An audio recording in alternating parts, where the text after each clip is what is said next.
സുഹൃത്തുക്കളെ എല്ലാവർക്കും ഒരു പുതിയ വീഡിയോയിലേക്ക് സ്വാഗതം. അപ്പോൾ ഇന്ന് നമ്മുടെ തായ്ലാൻഡത്തെ അവസാനത്തെ ദിവസമാണ് കേട്ടോ. അപ്പോൾ ഇന്ന് ഫൈനൽ എപ്പിസോഡായിരിക്കും. തായ്ലാൻഡ് സീരീസിലെ എപ്പിസോഡ് നമ്പർ 11ലേക്ക് ഏവർക്കും സ്വാഗതം. അപ്പോൾ സുഹൃത്തുക്കളെ നമ്മുടെ ഈ ഹോട്ടലിലെ അവസാനത്തെ ദിവസമായതുകൊണ്ട് തന്നെ നമ്മൾ ഇവിടുത്തെ സ്വിമ്മിംഗ് പൂളിൽ കയറി കേട്ടോ. നല്ല സ്വിമ്മിംഗ് പൂളാണ്. അപ്പോൾ ഇവിടെ സ്വിമ്മിംഗ് പൂൾ മാത്രമല്ല ഈ ഒരു ഏരിയയിൽ വരുന്നത്, ഇവിടെ സോന അതായത് സ്റ്റീം ബാത്ത് ഉണ്ട്, പിന്നെ ജിമ്മും ഉണ്ട്. ഞങ്ങൾ പോയ സമയത്ത് അത് ഓപ്പൺ അല്ലായിരുന്നു. അപ്പോൾ നമ്മൾ തായ്ലാൻഡിൽ നിന്ന് പോകുന്നതിന് മുന്നേ നമ്മൾ 2 സ്ഥലത്ത് പോകുന്നുണ്ട്. അപ്പോൾ അതിൽ നിന്നൊന്നാണ് മഹാനക്കോൺ സ്കൈ വാക്ക്. അപ്പോൾ ആദ്യം നമ്മൾ അങ്ങോട്ടേക്കായിരിക്കും കേട്ടോ പോകുന്നത്. സുഹൃത്തുക്കളെ, ഞങ്ങൾ ഈ ഹോട്ടലിനോട് വിട പറയുകയാണ്. Bye bye. നമ്മുടെ വണ്ടി ഇവിടെ എത്തിയിട്ടുണ്ട്.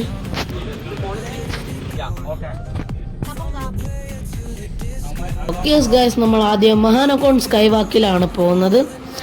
അപ്പോൾ ഇത്രയ്ക്കും വലിയൊരു ബിൽഡിങ്ങിൻ്റെ മുകളിൽ ഇവരൊരു ഗ്ലാസ് ബ്രിഡ്ജ് സെറ്റപ്പ് ചെയ്തിരിക്കുകയാണ്.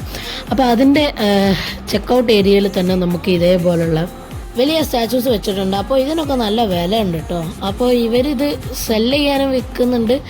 അപ്പോൾ അത് നമ്മൾ വാങ്ങിയതിന് ശേഷം നമുക്കത് തൊടാൻ കഴിയുള്ളൂ എന്നാണ് അവർ പറയുന്നത്. അങ്ങനെ ഞങ്ങൾ ടിക്കറ്റ് എടുക്കാനുള്ള കാത്തിരിപ്പിൽ ഞാൻ ഒരാളെ കണ്ടു. അപ്പോൾ അയാൾ എടുത്ത് ചെന്നിട്ട് ഫോട്ടോ എടുത്തോട്ടെ എന്ന് വെച്ചപ്പോൾ അയാൾ പറഞ്ഞു എടുത്തോന്ന്. പുള്ളീൻ്റെ പേര് ഇവാൻ എങ്ങാനുമാണ്. അപ്പോൾ ജോർജിയ എന്നാണ് വരുന്നത്. നല്ല ഫിറ്റ് ബോഡിയും നല്ല ഹൈറ്റൊക്കെ കണ്ടപ്പോഴാണ് കേട്ടോ എനിക്ക് ഫോട്ടോ എടുക്കാൻ തോന്നി. അപ്പോൾ നല്ല ഫ്രണ്ട്ലി ആയിരുന്നു. അതിനുശേഷം നമ്മൾ അയാളെ കണ്ടതിന് ശേഷം നമ്മൾ ലിഫ്റ്റിലേക്ക് പോവുകയാണ് സുഹൃത്തുക്കളെ. ഗൈസ്, അങ്ങനെ പോയി 78ാമത്തെ നിലയിലും ആണ് ഈ ഗ്ലാസ് ബ്രിഡ്ജ് ഉള്ളത് കേട്ടോ. ഗൈസ്, അമ്മോ, ഇത്രയ്ക്ക് നമ്മൾ പോകണമെന്നാണ് പറയുന്നത്. ഈ ബിൽഡിങ്ങിന് 78 നിലയുണ്ട് ഗൈസ്. നല്ല ഹൈറ്റ്സുണ്ടാവും. അപ്പോൾ 78 നിലയൊക്കെ ഉണ്ട് എന്ന് അറിഞ്ഞപ്പോൾ ഞാനൊന്ന് അതിശയിച്ച് പോയിട്ടോ. അപ്പോൾ നമ്മുടെ ലിഫ്റ്റിലേക്ക് കയറി. അപ്പോൾ ലിഫ്റ്റിൽ കയറി നോക്കുമ്പോൾ എന്തോ ഒരു അതിശയം നടന്നു കേട്ടോ. ലിഫ്റ്റ് വർക്കായി തുടങ്ങിയപ്പോഴത്തേക്കും എന്താ പറയുക, ലിഫ്റ്റിൻ്റെ വാളിൽ മൊത്തം പ്രൊജക്ഷൻസ്, കാർട്ടൂണിൻ്റെ പ്രൊജക്ഷൻസ് ആണ് കേട്ടോ. അപ്പോൾ ആ കാർട്ടൂണും കണ്ടുകൊണ്ടാണ് കേട്ടോ നമ്മൾ എന്താ പറയുക ഈ ബിൽഡിങ്ങിൻ്റെ മുകളിലേക്ക് എത്തുന്നത്.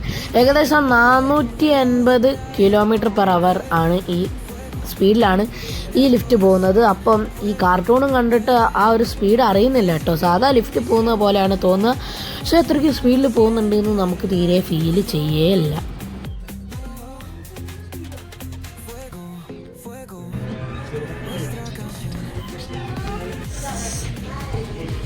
ഈ ബിൽഡിങ്ങിൻ്റെ 74th ഫ്ലോറിലുള്ള വ്യൂ ആണ് കേട്ടോ ഇത്. അവിടെ ഒരു നദി കാണുന്നുണ്ടോ?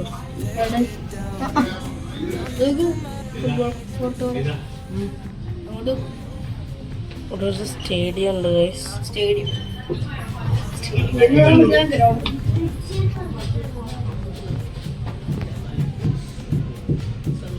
ഗ്ലാസ് ബ്രിഡ്ജ് ഇവിടെ ഒന്നല്ല ഗൈസ്.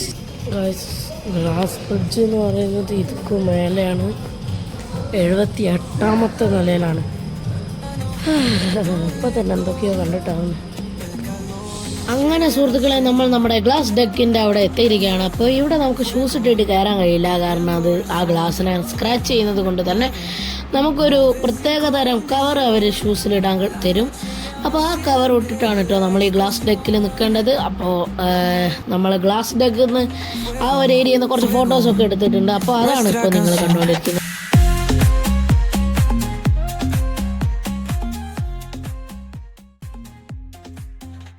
അപ്പോൾ സുഹൃത്തുക്കളെ, നമ്മൾ നമ്മുടെ ഗ്ലാസ് ഡെക്കിൽ നിന്ന് ഫോട്ടോ എടുത്തതിന് ശേഷം നമ്മൾ അടുത്ത ഡെസ്റ്റിനേഷനിലേക്ക് പോവുകയാണ്. അപ്പോൾ ഇതൊരു സ്പിരിച്വൽ സൈറ്റായ ഒരു പ്രൈവറ്റ് ടെമ്പിളാണ് കേട്ടോ. ഗോൾഡൻ ബുദ്ധ ടെമ്പിളിലേക്കാണ് നമ്മൾ അടുത്തത് പോകാൻ പോകുന്നത്. അപ്പോൾ നമ്മുടെ ഗൈഡൊക്കെ വന്നിട്ടുണ്ട്. നമ്മളിനിപ്പോൾ ഗോൾഡൻ ബുദ്ധ ടെമ്പിൾ എക്സ്പ്ലോർ ചെയ്യാൻ പോവുകയാണ്. അപ്പോൾ ഈ ബുദ്ധൻ്റെ ടെമ്പിളിൻ്റെ പ്രത്യേകത എന്താണെന്ന് വെച്ചാൽ ഇവിടുത്തെ ബുദ്ധ ഗോൾഡ് പ്ലേറ്റഡ് ആണ് കേട്ടോ. കൂടാതെ ഈ മുകളിലുള്ള സീലിങ്ങും ഗോൾഡ് പ്ലേറ്റഡ് ആണെന്നാണ് കേട്ടോ തോന്നുന്നത്. അത് കൂടാതെ ഇവിടെ പാമ്പുണ്ട് കേട്ടോ. ഞാൻ മുമ്പത്തെ വീഡിയോയിലൊക്കെ പറഞ്ഞ പോലെ പാമ്പ് ഇവർക്ക് ഈവിളാണ്. അപ്പോൾ ഇത് 6 തലയുള്ള ഒരു നാഗമാണ്. അപ്പോൾ അതുകൊണ്ട് തന്നെ ഇതൊരു ഡീമൺ നാഗമാണെന്നാണ് പറഞ്ഞ് തന്നിട്ടുള്ളത് ഗൈഡ്. കൂടാതെ ഈ മതിലുള്ള പെയിൻറ്റിങ്ങിനെ പറ്റിയിട്ട് സംസാരിക്കുകയാണെങ്കിൽ അത് വാൾപേപ്പറായിട്ട് തോന്നും, പക്ഷേ അത് വാൾപേപ്പർ അല്ല, അതൊരു പണ്ട് കാലത്ത് വരച്ച പെയിൻറ്റിങ് ആണെന്നാണ് നമ്മുടെ ഗൈഡ് പറഞ്ഞിട്ടുള്ളത്. അപ്പോഴും എനിക്ക് വിശ്വസിക്കാൻ കഴിയുന്നില്ല, കാരണം ഇത്രയ്ക്കും പ്രിസൈസായിട്ട് ഇവരെങ്ങനെയാണ് ഈ കറക്റ്റ് പാറ്റേണിൽ ഇവർ ഇത് വരച്ചിട്ടുള്ളത്. അതുകൂടാതെ നിങ്ങൾക്ക് ഇങ്ങനത്തെ കുറേ ബുദ്ധന്മാരെ കാണാം. അതിനുള്ള കാരണം എന്താണെന്ന് വെച്ചാൽ ഇത് ഇപ്പോൾ നിങ്ങൾ കണ്ടുകൊണ്ടിരിക്കുന്നത് ഒരാഴ്ചത്തെ ബുദ്ധൻ്റെ പൊസിഷൻസാണ് കേട്ടോ. കൂടാതെ നിങ്ങൾക്ക് പലതരം ബുദ്ധന്മാരെ ഇവിടെ കാണാൻ കഴിയും. അപ്പോൾ ഗോൾഡൻ ബുദ്ധ, ലീനിങ് ബുദ്ധ, അങ്ങനത്തെ കുറേ ബുദ്ധന്മാരുണ്ട്. കൂടാതെ ബുദ്ധിസത്തിൽ വിശ്വസിക്കുന്ന ആൾക്കാർക്ക് ഇവിടെ ഒരു എന്താ പറയുക ബിലീവ് ഉണ്ട്. അതായത് ഈ ബിൽഡിങ്ങിൻ്റെ ചുറ്റുമുള്ള ഈ ഒരു ടെമ്പിളിൻ്റെ ചുറ്റുമുള്ള ബെൽസ് മൊത്തം പോയി തൊട്ട് റിങ് ചെയ്താൽ അവരുടെ വിശ്വസമൊക്കെ ട്രൂ ആവുമെന്നാണ് പറയുന്നത്. അപ്പോൾ നമ്മൾ അവിടെ നിന്ന് ഇറങ്ങിട്ടോ. പിന്നെ നമ്മൾ നമ്മുടെ വാനിൽ കയറിയിട്ട് ഒരു മാളിലേക്ക് പോയി. അപ്പോൾ ആ മാളിൽ നിന്ന് കുറച്ച് ഷോപ്പിംഗ് ഒക്കെ ചെയ്തതിന് ശേഷം നല്ലോണം വിശന്ന് തുടങ്ങി കേട്ടോ. അപ്പോൾ വിശന്നപ്പോൾ ഞാൻ ഓർഡർ ചെയ്തത് ഒരു കപ്പ് നൂഡിൽസാണ്, കൊറിയൻ കപ്പ് നൂഡിൽസാണ് കേട്ടോ, സ്പൈസി കൊറിയൻ കപ്പ് നൂഡിൽസ്. അപ്പോൾ നല്ല ടേസ്റ്റ് ഉണ്ടായിരുന്നു, അത്യാവശ്യം ഉണ്ടായിരുന്നു, നല്ല ടേസ്റ്റ് ഉണ്ടായിരുന്നു അത്. അപ്പോൾ അത് കഴിച്ചതിന് ശേഷം നമ്മുടെ എയർപോർട്ടിൽ ലക്ഷ്യമാക്കി നമ്മൾ പോയിരിക്കുകയാണ് നമ്മുടെ വാനിൽ. അപ്പോൾ നമ്മൾ നമ്മുടെ എയർപോർട്ടിൽ എത്തിയിരിക്കുകയാണ്. ഇനിയിപ്പം പ്ലെയിനിന് വേണ്ടിയിട്ട് ബോർഡ് ചെയ്യുക, എന്നിട്ട് കേരളത്തിൽ പോവാം. അപ്പോൾ നമുക്കിനി എയർപോർട്ടിൻ്റെ ഉള്ളിൽ നിന്ന് കാണാം. അപ്പോൾ സുഹൃത്തുക്കളെ, നമ്മൾ എയർപോർട്ടിൻ്റെ ഉള്ളിലേക്ക് എത്തിയിരിക്കുകയാണ് കേട്ടോ. അങ്ങനെ സുഹൃത്തുക്കളെ, നമ്മുടെ പ്ലെയിനിലേക്ക് പോകുന്ന നമ്മുടെ ബസ് എത്തിയിരിക്കുകയാണ്. അപ്പോൾ ആ ബസ്സിൽ ഇപ്പോൾ നമ്മൾ കയറി നമ്മുടെ പ്ലെയിനിനെ ലക്ഷ്യമാക്കി പോവുകയാണ് സുഹൃത്തുക്കളെ. അങ്ങനെ നമ്മൾ നമ്മുടെ യാത്ര ഇവിടെ അവസാനിപ്പിക്കുകയാണ്. വളരെ നല്ലൊരു യാത്രയായിരുന്നു ഇത്. ഇനിയും ഇങ്ങനത്തെ യാത്രകൾ പോകാൻ പറ്റട്ടെ എന്ന് ഞാൻ വിശ്വസിക്കുന്നു. അങ്ങനെ നമ്മുടെ ഈ തായ്ലാൻഡ് ട്രിപ്പ് ഈ ഒരു എന്താ പറയുക എയറോപ്ലെയിനിൽ കയറുന്നതോടെ അവസാനിക്കുകയാണ്. അപ്പോൾ നമ്മളിപ്പോൾ നമ്മുടെ എയറോപ്ലെയിനിലേക്ക് സ്റ്റെയർസ് കയറിക്കൊണ്ടിരിക്കുകയാണ്.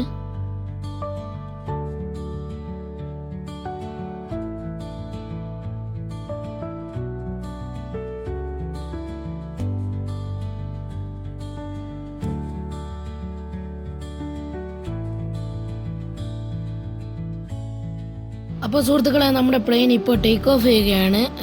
ഇനി എന്താ പറയുക, ഈ ടേക്ക് ഓഫോടെ നമ്മൾ കുറച്ച് കഴിഞ്ഞാൽ തായ്ലാൻഡിൻ്റെ മഞ്ഞിനോട് ബൈ ബൈ പറയുകയാണ്.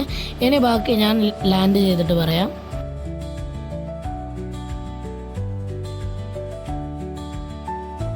അങ്ങനെ സുഹൃത്തുക്കളെ, നമ്മളുടെ പ്ലെയിന് കൊച്ചിയിൽ ലാൻഡ് ചെയ്തിരിക്കുകയാണ്. അങ്ങനെ സുഹൃത്തുക്കളെ, നമ്മൾ ട്രിപ്പ് തുടങ്ങിയിടത്ത് തന്നെ തിരിച്ചെത്തിയിരിക്കുകയാണ്. യെസ് ഗൈസ്, നമ്മൾ കൊച്ചിൻ ഇൻ്റർനാഷണൽ എയർപോർട്ടിൽ എത്തിയിരിക്കുകയാണ്. ഇനിയിപ്പോൾ റെയിൽവേ സ്റ്റേഷനിൽ പോകുന്നതിന് മുന്നേ ഫുഡ് കഴിക്കണം. അതിനുശേഷം ട്രെയിൻ കയറി തിരിച്ച് കോഴിക്കോട്ടിലേക്ക്. ഫുഡ് കഴിച്ചത് നമ്മൾ ഒരു ഹോട്ടലിൽ കയറിയിട്ടൊരു മന്തി കഴിച്ചത്, നല്ല മന്തിയായിരുന്നു.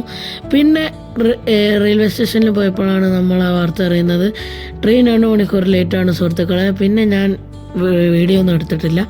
പിന്നെ രാവിലത്തെ വീഡിയോ ആണുള്ളത്.